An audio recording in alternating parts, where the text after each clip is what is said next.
Hello, నేను doctor Harish Taneti maxillofacial surgeon, life coach and వేద శాస్త్రపాత్ ఇన్స్ట్రక్టర్. ఈరోజు చెప్పబోయేది ఏ వయసు వాళ్ళకన్నా ఉపయోగపడేలాగా చెప్తున్నా కొన్ని పాయింట్స్.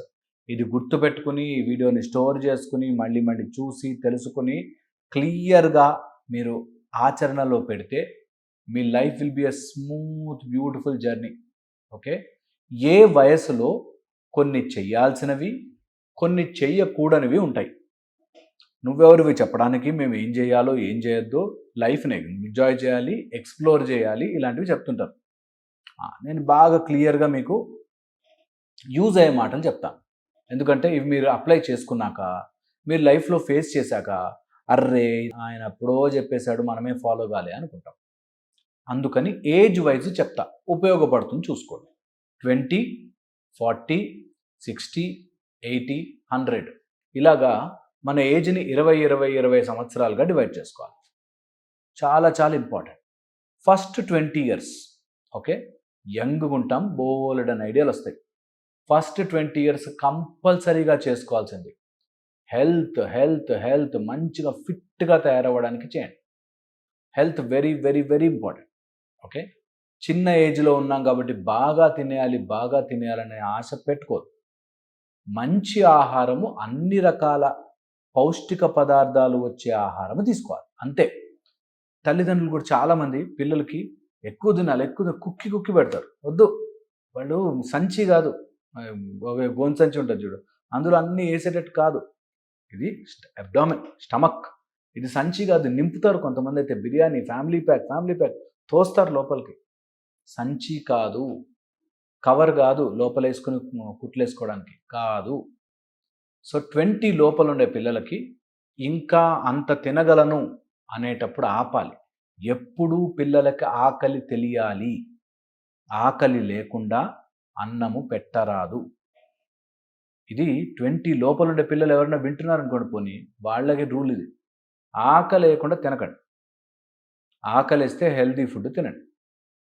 ఓకే, ఎప్పుడైనా చిప్స్ తినచ్చా, కూల్ డ్రింక్ తాగొచ్చా, హ్యాపీగా తాగొచ్చు. లిమిట్ తగ్గించండి. ఓకే, తగ్గించండి. మొన్న మధ్య ఎవరో ఇట్లా ఏదో ఫంక్షన్కి వెళ్తే కలుస్తారు కదండి, మీ వీడియోలు చూస్తామండి, మీరు చెప్పారు కదా కూల్ డ్రింక్ తాగకూడదని. నేను ఎప్పుడు చెప్పలే అట్లాంటివి. అలాంటి పిచ్చి లాజికల్ చెప్పను. ఏదైనా బ్యాలెన్స్. కనీసం ఒక గ్లాసు కూల్ డ్రింక్ తాగలేక, 4 జ్యూసులు తాగలేక, 2 బిర్యానీ తినలేక ఎందుకు బ్రతుకు? అలా అని సంచిలో నింపినట్టుగా నింపుకోవద్దు. ఎప్పుడైనా కూల్ డ్రింక్ తాగు, పర్లేదు, తప్పులేదు. ఎప్పుడైనా ఒక చాక్లెట్ తిను, తప్పులేదు. అది ఇంకా రోజు ఉద్యమంలాగా చేయకండి. సింపుల్. సో ఫస్ట్ 20 ఇయర్స్ మనం చేసుకోవాల్సింది హెల్త్ స్ట్రాంగ్గా చేసుకోవాలి. ఏదైనా ఒక స్పోర్ట్స్ తీసుకుని అందులో నువ్వు నేషనల్ ప్లేయర్ అయిపోతావేమో అన్నట్టుగానే ఆడాలి హెల్త్ కోసం. ఇంకా బ్యాడ్మింటన్ తీసుకుంటే అసలు ఆ బ్యాడ్మింటన్ కోసం కొట్లాడేసుకోవాలి, అంత బాగా ఆడాలి. కొట్లాడమని కాదు, అంత ఇంటెన్సిటీతో ఆడాలి అని. మంచిగా గేమ్స్ ఆడాలి, స్పోర్ట్స్ ఆడాలి. అండ్ నాలెడ్జ్, ఏ ఫీల్డ్లో వేసినా సరే నీకు దాని గురించి ఇన్ఫర్మేషన్ తెలుస్తూ ఉండాలి. అయస్కాంతంలాగా ఉంటుంది బ్రెయిన్. నువ్వు ఏది నేర్చుకుంటే టక అంటుకుంటుంది.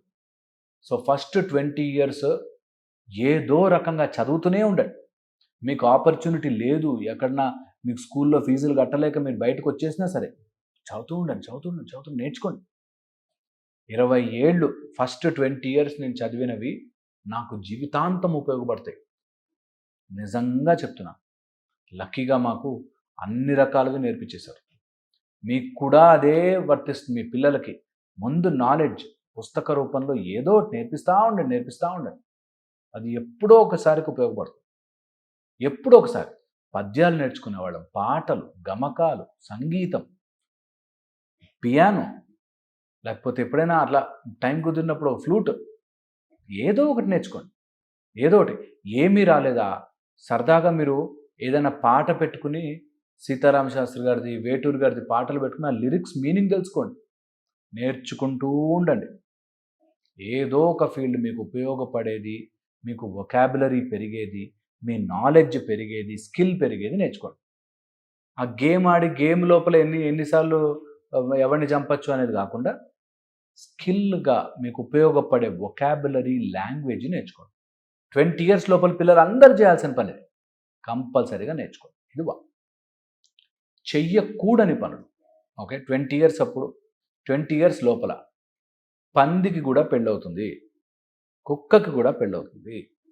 ప్రపంచంలో ప్రతి వాళ్ళకి పెళ్ళంటే మనం చేసుకున్నట్టుగా ఈవెంట్లా చేసుకోరు, కానీ అన్నీ అవుతాయి. జంతువులు కూడా అవుతాయి. తొందరపడిపోయి ఒక జంతువులాగా బిహేవ్ చేయాల్సిన పని లేదు. టిల్ ఏజ్ ఆఫ్ 20-25 నేను ఇంకొక ఆపోజిట్ జెండర్ గురించి ఆలోచించి టైం వేస్ట్ చేసుకోను. అబ్బాయి అయితే అమ్మాయి గురించి, అమ్మాయి అయితే అబ్బాయి గురించి. నాకు అవసరము లేదు అని పుష్ చేసాను పక్కన. వస్తాయి ఆలోచనలు, వస్తాయి, ఖచ్చితంగా వస్తాయి. But push them aside. దానికి ఒక టైం ఉంది. I will wait for it. దాని లోపల పడ్డారంటే బయటకు రాలేరు.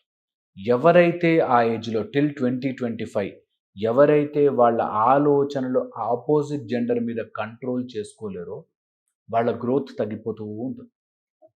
సో ఆపోజిట్ జెండర్ మీద ఉన్న ఆలోచనలు కంట్రోల్డ్గా పెట్టండి. Very very important. బ్రహ్మచర్యం అంటారు మనకి. కంపల్సరీ. దాని లోపల పడ్డారా దొరికిపోయారు. ఇంక అది బయటకు రాలేము. అసలు ఏంటో తెలియదు ఆ పిచ్చి. అందుకని అసలు don't do that. Very very important. 20 ఈ 20 ఏజ్లో ఉన్నప్పుడు ఒక మహామాయ రోగం ఒకటి వస్తుంది. దాన్నే నాకు బోలెడు విషయాలు తెలుసు. మా అమ్మ నాన్న బ్రెయిన్ లేదు, నాకు ఇప్పుడున్న ఎవరైతే ఇట్లా ఉన్నారో వీళ్ళందరికీ బ్రెయిన్ లేదు, మా టీచర్స్కి బుద్ధి లేదు, నేనే మహా తెలివైన వాడిని అనేటట్టుగా చూపిస్తుంది. ఏది? ఈ 4-5 ఎవరో డైరెక్టర్లు ఎవరో చెప్పిన వీడియోలు, వాడెవడో చెప్పిన లాజిక్ పట్టుకుని నాకు తెలిసిందే సూపరు, మిగతా ఈ ప్రపంచంలో ఉన్న మా అమ్మ నాన్న వీటి గురువులు అంతా వేస్ట్ కాళ్ళు అనే ద ఫీలింగ్ ఆఫ్ నాలెడ్జ్ వస్తుంది. నాలెడ్జ్ కాదు, ఫీలింగ్ ఆఫ్ నాలెడ్జ్.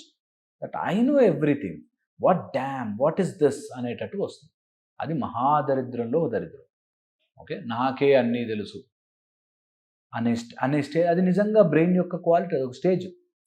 యూత్లో ఉన్నప్పుడు వస్తుంది అది. నాకు బోలెడు విషయాలు తెలుసు. అలా తెలిసినప్పుడే ఇట్లా తల ఇట్లా తించి కిందకి పెట్టి చదువుకోవాలి. తెలుసుండొచ్చు, నాకు బోలెడు విషయాలు తెలుసుండొచ్చు, అయినా నేను చదువుకుంటాను. టిల్ 25 ఆ ఫీలింగ్ ఉండాలి. 20-40 వెరీ వెరీ ఇంపార్టెంట్. ఆ స్టేజ్ ఎలా ఉంటుంది తెలుసా? డబ్బు సంపాదించాలి, నాకంటూ ఒక పేరు తెచ్చుకోవాలి, నాకంటూ ఏదో రావాలి, నాకంటూ ఇది ఉండాలి, అది ఉండాలనే పరుగులు మొదలవుతాయి. ఇక్కడ 4-5 ఆప్షన్లు ఖచ్చితంగా మీ ముందుకు వస్తాయి. 1, ఏమైపోతా అని. 2, డబ్బులు రావడానికి ఈజీ మనీ ఏంటి. 20-40 ఉండే ఒక మహామాయ రోగం ఏంటంటే, ఎయిదర్ ఒక దాంట్లో పడి అక్కడ ఎందుకు పనిచేస్తున్నామో తెలియకుండా చక్రంలా తిరగడము, లేదా ఈజీ మనీ ఎక్కడొస్తుంది అని చెప్పి వెంపర్లాడడము. ఈ 2 జరుగుతాయి. ఒకటి, ఏదో అనుకుని ఒక జాబ్లో పడతాము, ఆ జాబ్ ఎందుకు వెళ్తున్నాము, ఎందుకు వస్తున్నాము, ఆ సంపాదన మనకు రానట్టుగా ఒక 20,000 కోసం నెలంతా పనిచేస్తారు కొంతమంది. 15-20,000 కోసం. పోనీ అప్పుడు అవసరం ఉంది, పని చేశారు, ఓకే, నెక్స్ట్ ఇయర్ కన్నా నేను ఇంప్రూవ్ అవ్వాలి అని ఆలోచించరు. 2,000 పెరిగితే చాలు, 5,000 పెరిగితే చాలు. పెద్దగా ఆలోచించండి. నెక్స్ట్ ఇయర్కి నేను 1,00,000 సంపాదించాలి, ఆ పై ఇయర్కి నేను 10 లక్షలు సంపాదించాలి, ఆ 10 లక్షలు రావడానికి నేను ఏం చేయొచ్చు, నన్ను నేను ఎలా మార్చుకోవచ్చు అనే ఆలోచన చేయాలి. ఇది 20-40. కానీ 20-40 వచ్చే మాయరోగం ఏంటంటే, నా భార్య నాకు గౌరవం ఇవ్వట్లేదు, నా భర్త నన్ను సరిగ్గా చూసుకోవట్లేదు, నా పిల్లల భవిష్యత్తుని తీర్చిదిద్దేస్తాను, ఈ టైపు సుత్తి మైండ్లోకి వస్తుంది. నిజంగా చాలామంది ఇందులో ఇరుక్కుపోతారు. పిల్లల భవిష్యత్తు కోసం ఏదో ఒకటి చెయ్యాలి కదండి అని.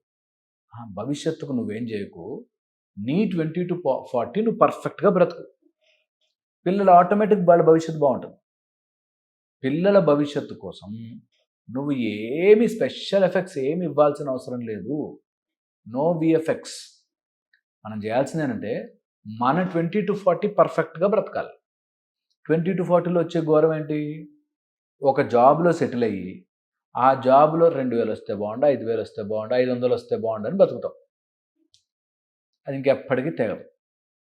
ఆర్ కొంతమంది ఈజీ మనీ కోసం అక్కడి నుంచి నాన్న పొలం అమ్మిన, బిజినెస్ పెట్టిన, ఈ బిజినెస్ అయితే కాదు ఆ బిజినెస్ అని అన్నిట్లో మునుగుతారు. 2 విధాల రాంగ్. ఓకే, ఇది చాలా చాలా ఇంపార్టెంట్. 20 to 40. 20 to 40లో వచ్చే ఘోరము ఇది. మళ్ళీ మనం నెక్స్ట్ ఎపిసోడ్లో 40 నుంచి కంటిన్యూ చేద్దాము. Stay tune. ఓకేనా? నేను చెప్పింది ఆలోచించండి. మళ్ళీ ఇంకో వీడియోలో కలుస్తాను. Take care.